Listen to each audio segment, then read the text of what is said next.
Well, hello everyone. Welcome back to Personality Yoda. For those who've been following the Five Voices interviews, I think this may be number 12, certainly number 11. And today we have a very special guest, amazing guy who I know you're going to love getting to know, a guy called Mark Tilsher, who is a creative pioneer. So of all the types of the most exotic voices and usually the hardest to get to appear on screen, Mark, let alone share with us. The creative pioneer is usually the most difficult. So it is an honor and a privilege. And I'd just like to welcome you to Personality Yoda. Steve, thank you so much for having me. It is beyond an honor to be here. I love the Americans. You are so honoring of all authority. It's just, if only the Brits were like that as well. So, Mark, tell us a little bit about you. Give us a bit of background and context for those who want to know, who is this person being interviewed today? Where did you grow up? What things influenced you in early life? What things did you study? Where did you work? A bit of family. Give us kind of some of that context so people get a sense of who this man is. Absolutely. Thank you, Steve. Well, my name is Mark Tilsher. I'm a 21-year Air Force veteran. I've been married. My wife and I will hit 20 years of marriage in about a month. And we have 4 children, Justice, Kyrie, Kenzie, and Kaylee. And they range in ages from 17 all the way down to 6. All 4 of them were born in Landstuhl, Germany. So we lived 15 years of our Air Force career was actually in Germany. And so they were all born there and lived there really their entire lives. They've only lived in America for about a year. I was born in California and I moved to Florida when I was about 11. And the things that really defined me and my life was pretty tragic, especially early, is I was kind of lived an abused life as a child. And so my mom and I lived in a battered women home twice in our life. And I learned a lot of coping skills. And what really defined me in that period was that the more stress that I found myself to be under, I really leaned in and kind of started to protect my brother or to kind of adopt people around me. And so that's kind of followed me throughout my life, where the more pressure and the more stress I'm under, my coping mechanism really became focusing on the people around me. And so it's not the most healthy coping mechanism, but it isn't the most destructive either. So it really has carried me into this part of my life. And so I got involved with kind of bad crowds. So around the time I was in middle school, my friends started bringing guns to the house, and my brother's father had died. And so we moved to Florida. And I got involved in drug culture and crime culture and stuff at a really early age. And I started to live on my own at about the age of 15. And that's when tragedy really started to ramp up in my life. So when I was a sophomore in high school, I had a couple of friends who they stole a car and they drove north, and one of them, they crashed into a house, and one of them was actually killed in that crash. And that started just this chain reaction over the course of the rest of my life, not just my childhood, but forever, where every year and a half or so, I would lose somebody really close to me from a drug overdose or a suicide or something like that. Like I have friends who went into prostitution and committed suicide. I've had friends who went to jail for selling crack, and really just like living this life that you would never want your children to live. And so as I was finishing high school, I was not a good student. You asked what I studied maybe, and not a lot. So I didn't really develop coping skills. I had ADHD, but I didn't know it at the time and wouldn't figure that out until I was actually in my 40s. And so studying, by the time I got to middle school, just it really wasn't possible. And I didn't have anybody really looking into my life. So I was really self-managed. And so I got too many Fs to graduate. And I had a champion who that's been a constant in my life at this time that stepped in drama. So I started studying drama. Was the one thing I gravitated to. And not just because that's where the girls were, but really I just enjoyed it. And so he really fought for me. And I don't know what he did, but one day my teacher said I couldn't graduate. And then I came in the next day and he walked me around and they signed my papers that allowed me to graduate. So I graduated high school, but I certainly didn't earn it. And what was happening to me at that part of my life, like the creative pioneer tendency that's deep inside of me is, I think I'm smarter than you. I think the rules don't apply to me. And if I do find trouble, I can think my way out of it or talk my way out of it. And so that really carried me through all of my childhood and my young adult life. And so I graduated high school. I was living on my friend's couch. His girlfriend got pregnant about a year out, and I didn't know what to do. Like I didn't have any prospects. I had no job because I didn't have a lot of ambition. I just wasn't following through on job interviews. And so the Army recruiter in the Army, they always used to say like, be all you can be. So this Army recruiter was trying to get me to be all I could be. And so my uncle and my stepdad, who was kind of like my father, they walked me into the Air Force recruiter, and that's what I did. So I raised my right hand and I joined. But my tendencies didn't change, like they never do. and I didn't know them. And so my first year in the Air Force, I just got in so much trouble, Steve, like everything you can imagine. And so it culminated in being handcuffed in the back of a police car and getting arrested and having all of this chain reaction happen. And so I'll kind of almost end with this. What happened to me at that part of my life was that a new champion stepped in, and his name was Staff Sergeant Chronister, Kevin Chronister at the time. And ultimately he would retire as a chief, the highest rank you can get in the Air Force. And what he did was he stepped into my life and showed me what influence was. And so I started to eat dinner at his house and babysit his kids and spend the night on Christmas. And him and his wife just integrated me into their lives. And so what happened was, like, for the first time that I know or I can remember, I had somebody I wanted to be like and somebody I didn't want to disappoint. And so my purpose, like, for the rest of my life to right now, like I'm mentioning his name for that reason, like for the rest of my life, my purpose became, how do I take what he did for me and do that for as many people as I can? Right? Like, that's it. That's all. That's the only reason I wake up in the morning. Like, I don't have any personal ambition. There's nothing I want to, like, I do with my life. That just became my purpose. And so that translated, I got to be a commandant at leadership school and got to do some really cool stuff while I was in the military. But ultimately transforming culture in the DoD and really in the world became my passion, just because I saw it save my life. Like, I would have went home and went back to the same people on the same couches and I would have died and my kids would have never been born. And so that became that was my driving motivator. And really, that's what I do now. So I'm sure I left out a lot of gaps, but this is not the Mark Tilsher story. So that's about the fastest I've ever told that. Mark, thank you. Gosh, I mean, I think I always love people's stories because you never know. I didn't know that. And I just thank you for being so real, so honest. We've had, all kinds of characters on here, from the classic All-American champions who, almost perfect in every way, all the way down to, someone who's grown, that's an amazing story. And in some ways, another good example of where almost the military provided the structure, because without that, you'd have probably gone off the rails properly. And having a hero role model who, I guess, almost played the role of father to you that most people just take for granted. So, I mean, I guess, in terms of military, us Brits always, whenever we hear I was in the Air Force, hear, Tom Cruise, basically, one of my favorite films, Top Gun, flying, Mach 3 with your hair on fire. What were you doing in the Air Force? That, I guess, is a question that people will want to know. I wish I could say that, like I wore my dog tags and I was a fighter pilot. No, I was lucky. Like, I started my career and I thought that what I would be doing with my life was consulting, but I thought I would be a computer consultant. Like, I thought I would just join the Air Force, learn how to do computer stuff, and then travel all over the world and get paid lots and lots of money. So it's weird that the desires that kind of God put in my heart at that age. But that didn't last long. So I did computer work for quite a while, probably 12 years of my career. And then I just started doing special jobs. Like, I was an executive assistant. I was an IG, inspector general. I, worked plans and programs for an installation. And ultimately, all I wanted to be was an Airman Leadership School commandant. And so we have these schools where before people lead people, they have to go to special schools. And I think the biggest takeaway for me and what I tried to communicate was that what you do matters. Right. Yeah. Like you, Steve, but everyone who's listening, like, what you do matters in a way that you can't fully comprehend. And like you said, you don't know my story, so you don't know the impact that you have. And so I thought if I could be a leadership school commandant, I would have 5.5 weeks where I can do my very best to communicate how important they were and why what they do matters so much. And so I got to do computer work for a little while, but really I started to do special duties, and whatever garbage work they wanted to give me, I just always said yes. Like, take every opportunity you get.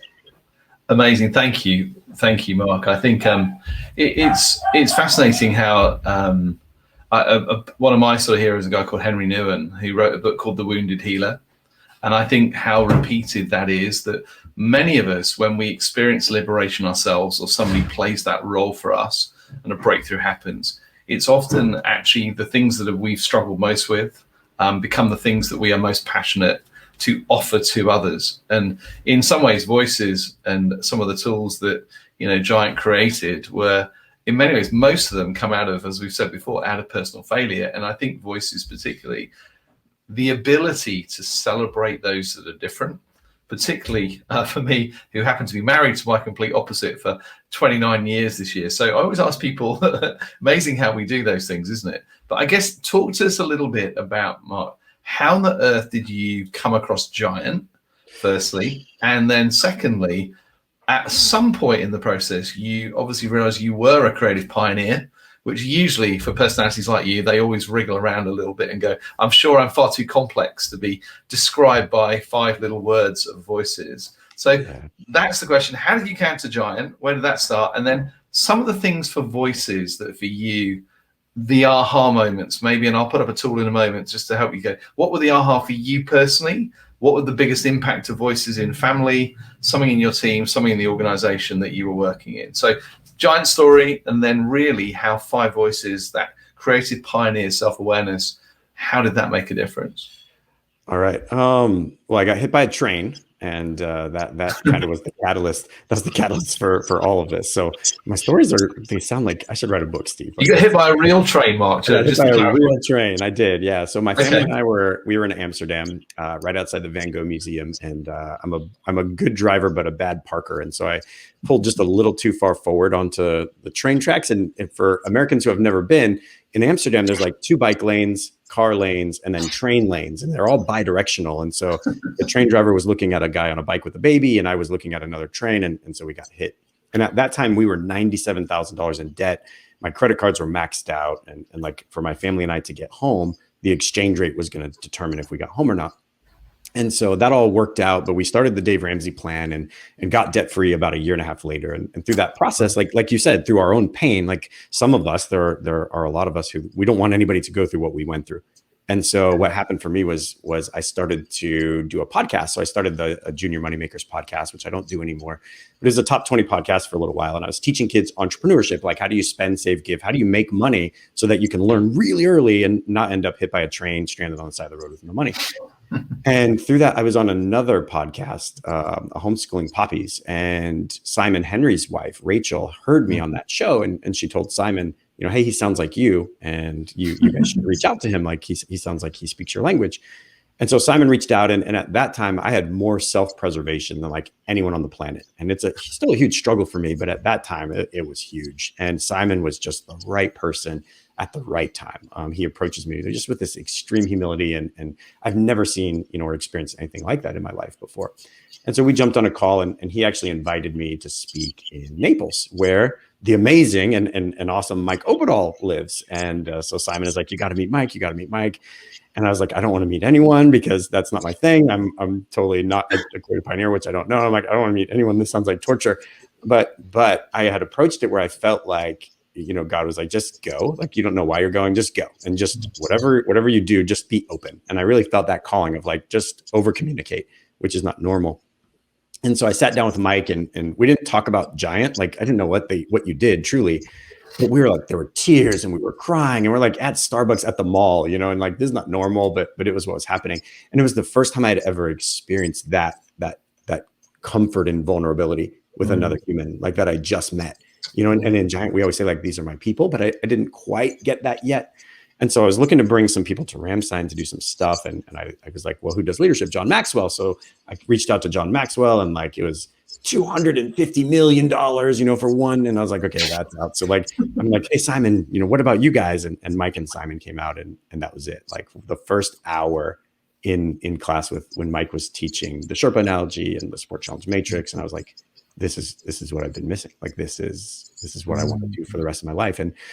And it wasn't that, and don't take this the wrong way, because I love Giant. Like, Giant is my soul. Like I'm all in, and I say this all the time. I'll do this forever. Like, until the DNA of Giant changes, I'm going nowhere. But I didn't join Giant because Giant is amazing. I joined Giant because I have this strong why, and how. But Giant is the what, right? Yeah. Giant is the practical leadership that filled in the gap for me for the first time. And I use the word prescriptive a lot, where it's like, prescriptively, I can now help somebody and say, this is the problem you're having. Oh, do this. And then this happens. Right. And that's not normal. I've never experienced that before. And to this day, when people are like, why should I do voices? Like, well, it's practical. I'm going to tell you, you're going to know what to do tonight. Like, you're going to go home and be better at home than you are right now. Like, tomorrow, you're going to be a better leader than you were today. You don't have to highlight a book. You don't have, like, that was for me, that was what Giant was. And to this day, that's what Giant is. I'm not looking for a replacement, right? This is it. I love it. Creative pioneers selling things. So if I put up the kind of what we call circles of influence, Mark, as you know, we just use tools because children can remember tools. So think of voices. So when was that moment when you actually went, oh my goodness, that's what it's like to be on the other side of me? And then just give us a little bit of going, what have been some of the biggest aha for years of personal growth, for actually just knowing I'm a creative pioneer? Because obviously some of the people listening have no idea what we're talking about. It sounds like you joined a cult. So, just give us some practical examples, maybe something with the family as well in one of those relationships. Bring it to earth for us. I think it's fair. I think not calling us a cult is not incredibly far off, right? But yeah, that's awesome. No, I think the biggest thing for me when it came to self-awareness, and I think that this is probably true for all voices, not just me, is that my way wasn't the right way. And I really prided myself on, my lack of emotion, or I prided myself on my ability to think objectively, or my ability to. And the biggest thing for me was really coming to the realization that people need to be led the way they need to be led. And I had seen good leadership in action, so I know what it looked like. And I had seen bad leadership in action, and I adapted my style. And I really did believe that my way was the right way. Like I had it, I did it. Look, I was a leadership school commandant, for goodness sakes. Like I knew what I was doing, but I had been causing so much destruction in certain people around me, and it was obviously them, right? It wasn't me. Like I knew what I was doing. And I was trying to force them into, the role that the person I wanted them to be. And it really opened my eyes to the idea that their highest possible good was the most important thing. And that, for me as a creative pioneer, was like, I've leaned into leadership because it's a problem to be solved, right? It's not like I feel it in my chest and I sit across from someone and I empathize and sympathize and I just want in my soul. It is that here. But truly, it unlocked this ability for me to be like, okay, well, this is a rubric. Like the person sitting on the other side of me, this is a problem to be solved. And the perspective I would put to it was like, well, the Air Force isn't a thing, right? Or it's a thing, but not a person. It doesn't love you. It doesn't not love you, right? It's just a thing. And so if you work for me, if you think the Air Force loves you or hates you, I decide that, right? I demonstrate that. And so I've got to figure out, for the person on the other side of me, how do I make them feel loved and cared for? And at my retirement, people are like, well, Mark listens to us and he cares about us and our problems are important. And it's like, well, yes, but not here, right? Like it isn't. And I hate to say it out loud, because for some people it's like what? Like, are you a sociopath? But it really unlocked this idea of like, I can really make people feel loved if I understand them. And Five Voices was really the accelerator for that. It was just like, okay, I can. It's a hint. It's a cheat sheet, right? Like it's amazing. So for me, that was it. And go ahead. I don't know if you were about to say something. No. I was just going to say it's so helpful, because we always describe what you just described there was the golden rule from the platinum rule, which is golden rule is do for others what you'd most want done for yourself, and then be really surprised when it goes wrong 90% of the time. Yes. And the platinum rule is to go do for others what they most want done for them. That's right. And the trouble is, without any tools or lenses or things you can use, everyone gets it wrong every day, and nobody really knows why. So it's a great segue, I'm going to say, is almost into the next tool, because one of the things we always try and do in the interview is to give everybody a deeper insight into what it means to either be a creative pioneer, lead a creative pioneer, or be led by a creative pioneer. And so therefore we talk about the support challenge matrix, which I think is what you're describing, where actually our greatest desire is for those on the other side of us experience us as agents of being liberating for them, where we create that, what we call high support, high challenge calibration, where they get to be everything they can be and more, and they get opportunities to be stretched in places they wouldn't normally be. So in some ways, we're using you now, Mark, as a guinea pig together to go for those who are listening or go, oh my goodness, I've got a child like that, or I lead someone. Help us understand, what does high support and high challenge look like, feel like, sound like for someone who's wired the way you are? Steve, this is the hardest question. It doesn't seem like it would be, but this is like the hardest question in the world that I've had to process. And I think that for me, when it comes to support, one of the things to understand about the creative pioneers, like I'm very intrinsically motivated and pretty crafty. And if something is important to me, I'm going to put a lot of effort into it. If something's not important to me, the opposite is absolutely true. It's generally like all in or all out, and all in can change like from day to day or even hour to hour. It's like if it gets too hard or I find something else that's shiny, I might move on, right? And that's kind of just part of the hazard of living with and around me. But I think that one of the biggest things that support looks like for me is the affirmation that you trust me and that Yeah. you believe in me. Yeah. Because for me, it isn't necessarily that like I need somebody who's checking in on me all the time, or I need somebody who is giving me the resources I need, or is giving, like, those things are important to me. But I don't really need a lot of that. It isn't really something that like Mike. I'll use Mike as an example because he's the greatest liberator of my life, and Mike Opedal, right? Like the president, and I love him with all of my soul. But he doesn't really like lean in and check in on me daily or offer me a lot of support. But he believes in me. Yeah. And for me, that level of belief and trust and empowerment, like you're kind of slipping into the right a little bit, that belief and that trust to me is support. Right. It's affirming my competence and your faith in me. That's enough for me to literally like kill myself for you. Like I'll follow. And I say that to Mike, I will follow you into hell. Like, let's go. Yeah. And it doesn't take a lot, but it's just that if I have unwavering belief in your trust in me and that you believe in my competence, it's all in. And the opposite is also true. The moment that I feel as if you're questioning my competence, that you don't support me in that and you're not standing behind me, I may write you off literally forever, right? Like you may have lost it. Yeah, I have my middle daughter's a creative pioneer as well, Mark, and I think that is so profound, is to be believed, to be trusted, and those words of affirmation, even though that you don't need them from everyone. That's right. But what you'll really find is that for most creative pioneers, there are one or two people in the world whose affirmation, trust, encouragement is what you need. And so what people don't realize is the whole world can tell you you're awesome, but if the one person you need it from doesn't offer that to you, then in the end, nothing else compensates. So with creative pioneers, it's always good for you to be honest and know whose affirmation of my competence, my relevance, and my trustedness do I seek most? Because if you don't get it, you will try and find it somewhere. So it's always interesting. It's never lots of people, but you can probably name them right now. But for most people listening, they go, oh my goodness, that's a really interesting insight into the creative pioneer. Steve, I see Jessica agree. Sorry. No, keep going, Mark. Go on, please. Steve, you changed my life, and you don't realize it, but I'll like have you up on my screen and you'll be asleep and I'll be learning from you. And one of the things that you said was, creative pioneers have the least need for emotional intimacy out of any of the voices, right? Like if we see that challenge on the internet, how long could you stay in this cabin with books and food and nothing else? And it's like, well, is this a challenge, or is this like something we sign up for? Like, how do we do this? And that changed everything for me for a couple of reasons. Was one, I had been treating my wife like she was me for 18 years. Like she didn't need emotional intimacy, and the damage is just not unrepairable, but it's like virtually unrepairable. Like I did so much damage. Other people are not like me. But the second part of that is that I think sometimes from the outside, other people can think that, we don't need relationship, or that and the fact it isn't true. Like we have a strong need for relationship from a very small number of key relationships.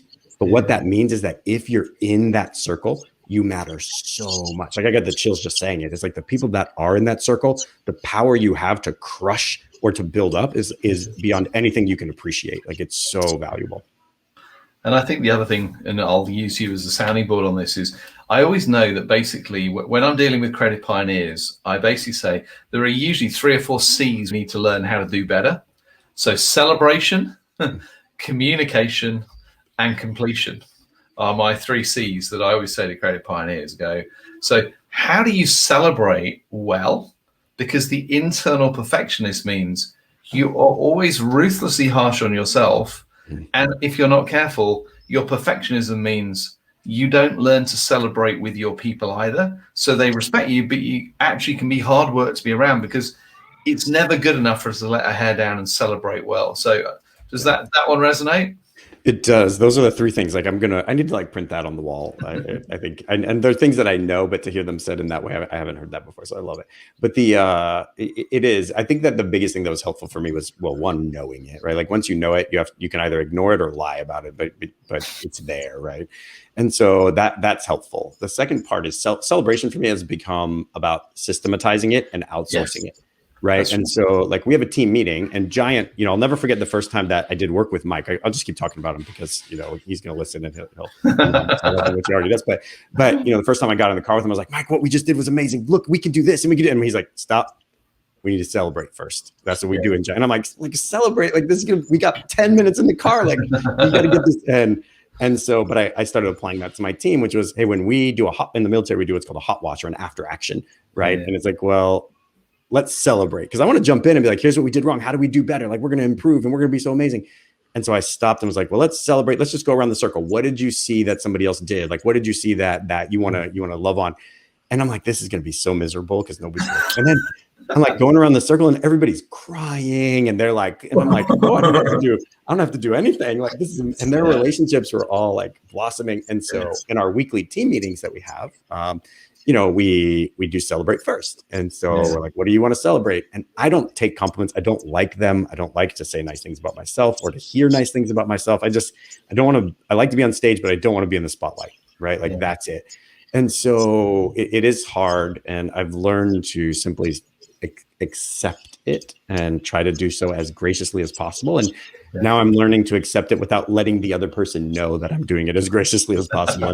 And that's a challenge, because what I want to do is be like, I'll accept that, Steve, but it isn't easy for me. And it's like, what does that mean? Like, stop doing that. So I think that, the first stage, Mark, is always you learn to celebrate other people. The real growth and the final moment of real self-development is when you learn to celebrate yourself on the inside, because you're always more critical of yourself than other people. And I think when you come from a background like you, which it's a miracle in many ways that you've been reparented through the dysfunction of early life, that nature combines with nurture, which tells you will always be vulnerable, because in a sense, it's like, is it okay to celebrate me? Because in those early years when actually what parents' primary role is to celebrate the unconditional love of this individual, where that's not there, and nature also says to you, I'm not good at celebrating myself. That's one of those areas where, for Mike and the others around you, you'll get good at celebrating other people because it's a task you can learn. But the real breakthroughs are when you're actually able to celebrate what is going on in and through you without feeling utterly as if you're being exposed and hypocritical and lacking integrity and all those things. None of that's true, of course, Mark, is it? No, it isn't. And I think everything that you said is spot on. And I think one of the other things I would add on top is that I never want people to think that I'm bragging. I hate bragging in other people. And so, like I'm going to brag right now. Like I'm doing the 2021 Congressional Leadership Series where like teaching Congress how to lead. Like how cool is that? And we got invited to do it next year. So they want to quote for next year. And it's like, I don't even want to talk about it because I'm afraid that if I do, that it's going to sound like I'm like beating my chest, and it's like, who wants to listen to that? And I don't even want those words to come out, if that makes sense. So in terms of communication, so the challenge always to the creative pioneer is what you think you said is not usually what people have heard first time. And because what you say at times can be quite harsh and critical, it's quite challenging for the creative pioneer to really build chemistry and trust, particularly with relational type people, because what you say first isn't usually what you mean, and it's often quite harsh and critical. So I often say is support and challenges. For me, when I'm a boss of someone like you, I give you immediate feedback when you've done it. And I almost go, I'm going to teach the team, this is not Mark being horrible and mean. This is Mark actually trying to communicate, but having to do it through, I think, one of the hardest filters and lenses in all the voices world. So I would say, Mark, whatever you say first, we're going to give you a pass on. Because if Mark is speaking, he really has something to say. You're not someone who's going to just start speaking for the sake of it because you're bored. So what we know is when you speak, there is gold. But what I don't expect you to do is come up with gold the first time you start speaking. So the clarification to say, I'm going to stay with you, Mark, and we're going to forgive you, because in the end, something's going to come out that is utterly invaluable to us, the team, the organization. And I would say that for most creative pioneers, knowing that there is an individual who will help them make that journey and be their champion for communication is probably one of the most precious gifts that you can actually give to a creative pioneer. So, when you don't have that, it's amazing how frustrating life becomes, because you have something to share, but people don't, for whatever reason, seem to hear it. So communication is another area where, if you are leading a creative pioneer, you have children who are creative pioneers, you have a spouse, learning how to help them communicate and not judging them on what they say first is, I think, one of the most liberating things you can do for a creative pioneer. You're nodding at me, Mark, as if that's accurate as well. So two things. First, I would like to hire you to spend an hour or two with my wife. If you could, like that would just be amazing, because this is the most frustrating thing in her life. Like this is, and I hate the fact that it will be until she does. Like I and it isn't that I don't know myself to lead myself. It's just that I think hearing you say the words like, this is the hardest filter of any of the voices, like it's liberating, but it's also like, it's just so reaffirming about how difficult it is. And it happens all the time. Like it just happened last night, like it happens daily, and it is really difficult. And the logical conclusion of that is either damaged relationship, right, that can't be repaired long term, or you're so misunderstood for so long that you create an internal barrier to communication where it's like, you know what, when I talk, I'm just wrong all the time. And so I don't want to even talk anymore, right? Like, it's like nobody hears me. And so what's the point? And it is challenging, because you're right. Like what comes out, and even sometimes when words leave my mouth, it's like, oh, why did I just say that? Right? Like why? That's obviously not what I mean. And when your partner, their love language is words of affirmation, then it's also their soft spots too, right? And so, and where the creative pioneer has to be really careful is when you're accidental and you forget how powerful your voice is, because you have that sniper rifle, and that sniper rifle is always waiting to kind of slide into your initial communication. And it's like, I can really accidentally just kill somebody, and it's like, oh no, what have I done? And people aren't as easy to forgive as I am, right? Like I'm so graceful, Steve, and so kind of good. You're awesome. And here's the thing, people will be able to send people to this when they go, you don't get me, but talk to this conversation. Because what you often find is, where the creative pioneer feels misunderstood, they almost get to a point where they go, I don't trust myself in normal company, and I don't want to hurt the people that I love most. So what they do is they withdraw even further, and they often end up hanging out with people who are like them. And actually, by doing that, a lot of male creative pioneers end up hanging out more with male pioneers, because it's almost like, I don't have to constantly be asking myself how to be on my best behavior, because with this small group of people, I get to just be me, and I don't have to be exhausted all day. And I think that's another thing for people to grasp. It's not always easy living in the genius that is the creative pioneer. There is an intellectual genius which always is inside the way you're made. So whatever you choose to learn, you will always master. But the danger is, if you're not careful, that the creative pioneer ends up sidelined and ends up in a very small group of people who automatically get them, and therefore the team, the world, misses the genius that actually has been brought to bear. And that's why I love your story. And I'm going to brag on you and let you brag a little bit, even though it's difficult, is because to come from where you did to the point where the US military, the Congress, the Air Force, the Pentagon pull you in to help them do leadership better. Now, I say it out loud for the millions of people listening, so they know that the person that we're dealing with has found a way to do that, but the tendencies never change. And so therefore, if you have creative pioneers in your world, actually you have a duty of care to help them connect with beyond their almost default small circle of people, where they don't have to be well behaved. Do you want to talk to us a little about that one, Mark? Yeah, absolutely. I wanted to touch really quickly on something you said. You had talked about how that internal filter and being able to turn it off. One thing I want people to know, if you're working with or loving a creative pioneer, is that unlike so many other voices, I'm not off when I'm with people. Like I have an internal voice that is always appraising what you're saying. What I'm saying is what I'm saying, right? How am I being perceived? Like it never turns off, and it's incredibly exhausting. And so finding when you said gravitating towards a group of pioneers, where it's like you can actually be silent. Yeah. And that is a very, it's a thing that I think I envy so much in somebody like you. Like I always look at you and think you could just walk into a room and just talk to people.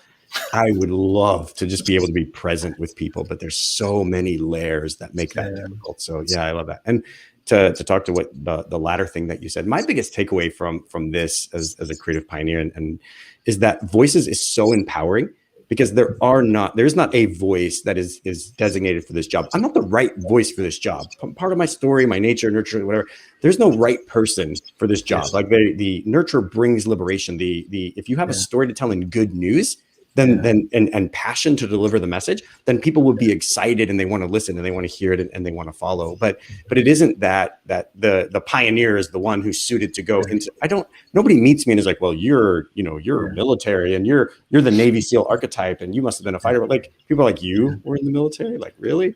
But I have good news and I have passion and a message and people that trusted me at the right moments. And that was really where it was there were people who decided that what I had to say was valuable and that I should go with them. And I would always say I never belonged in a room that I was in. I don't feel like I belong on this call. I never belong in the room with Congress. I don't belong there, but I have good news, right? I have good news to share. And so that means, and this is the critical piece, is that pioneers hear me and nurturers hear me, right? It's not about you.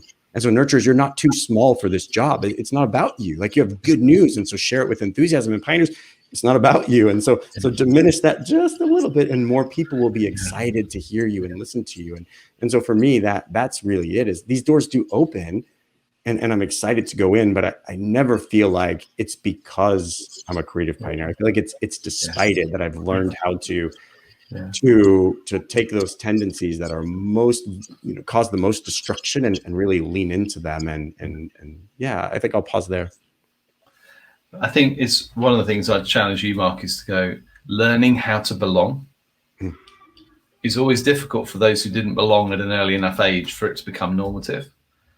And I think that one of the things that, I love it in terms of the relationship with Mike and the relationship with the Giant community is it's so important for people to find both a tribe and a family. So Giant is a tribe. There's lots of people in our tribe all over the world, but there's also places where people belong as family, and having those small number of relationships where you get to be authentically you, where you can celebrate what it is that's happening in you and what it's happening.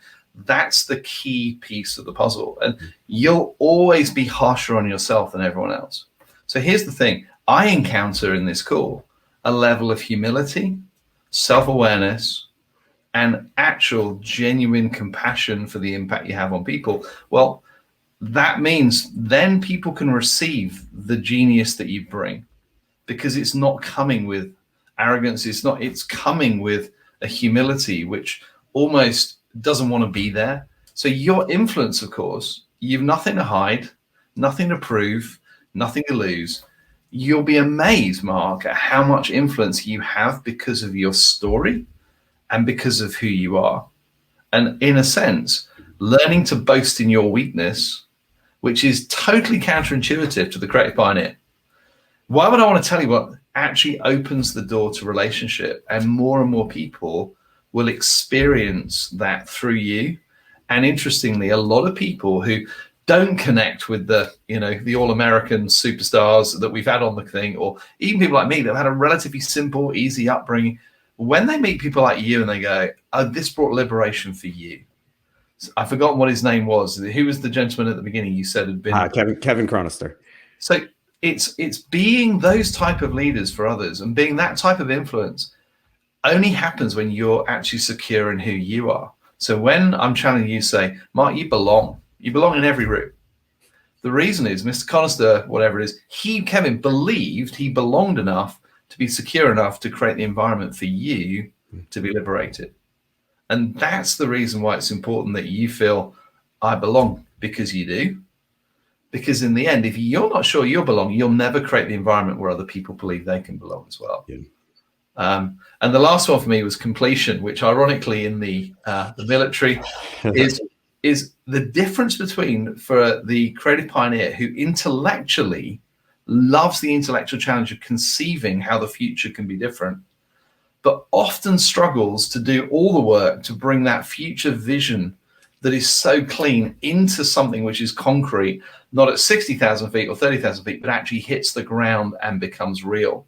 So that's the other challenge when I'm with my creative pioneers. I'm going to love you enough to hold your feet to the fire, that the genius that you see, you actually complete before we move on. Now, here's the thing. You're very, very good at making black sound white and white sound black. And it needs very strong characters to hold your feet to the fire to go, but Mark, you haven't finished. Because the last bit is always the most tiring, because it's always the guardian detail, which is never a particular passion of many of the creative pioneers I know. So talk to us a bit about that one, Mark. Yeah, I'm not good at anything. That's not true. No, it's not true.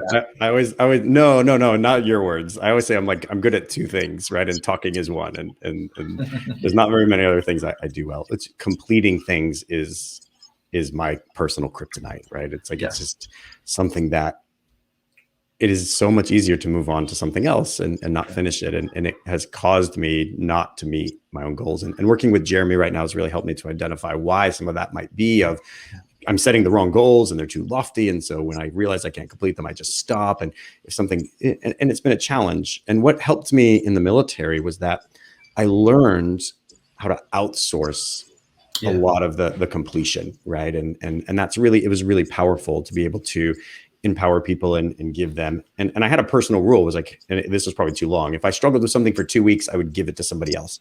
And that was too long, but I didn't want to burden somebody with my job, right? And so I would struggle to complete a checklist for 2 weeks.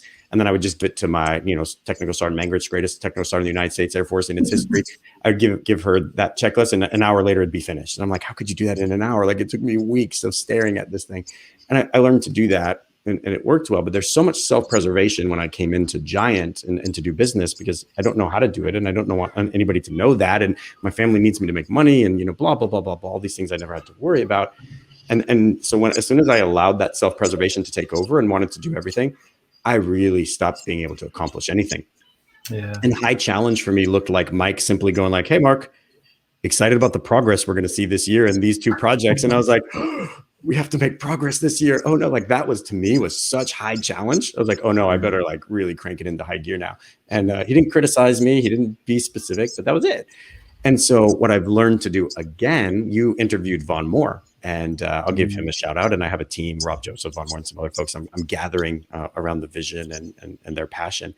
And he has become that person who can hold me to the fire, which I think he really enjoys, and I enjoy as well. But his ability to simply say, that's great, but what can we do this month? Hey, is that the right thing we should be thinking about? And it's so empowering to be able to sit on a call as a creative pioneer and go, oh, but we should do this. Well, what about a year from now? We need this a year. And it's like, yeah, we do. And we're just add it to the task list for someday, right? And it's like, okay, there it is. It's on the task list.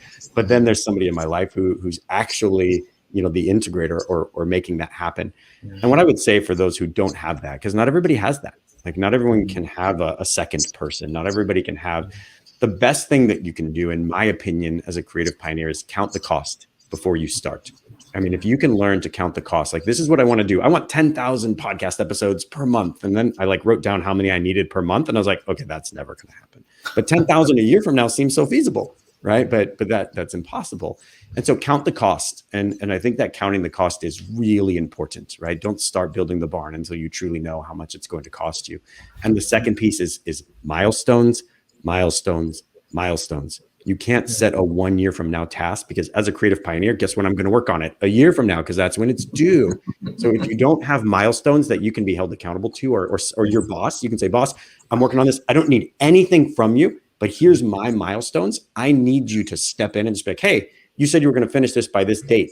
Did you? Right? Maybe not the week before, or if you don't got to be all in my business, but if I can give you, as a creative pioneer, if I can lower my self-preservation enough and say, Steve, you're my boss. And what I need from you is, I've created a project management timeline for me. If it lines up with what you're looking for, cool. If I need to adjust it, that's fine as well. But I just need you to check in on me on these milestones. And I'll let you know if I need anything else, but just check in on me on these milestones. And because deadlines for me, that's actually when I start working on something, right? I did 2 pages of notes for this. I know. 20 minutes before we started talking, right? Because Of that's when course. it needed to be done, right? And there they Course. are. And I think the thing is, Mark, is those who listen to other episodes know I often say, what are we going to work on together? But in a sense with you, I almost know what you're doing is what you're made for anyway. And in a sense, what I'm trying to do is pour a little bit of fuel on that fire for you of actual self-belief in the process, that actually you belong, and that actually everything you do, you say, for the rest of my life is going to be about doing for others in liberation what I received. And I think both for individuals, for teams, for organizations, you have almost a life calling to be a liberating leader. And in some ways, you'll find that actually a lot of the time you'll end up being a father to figures and to people who don't have them.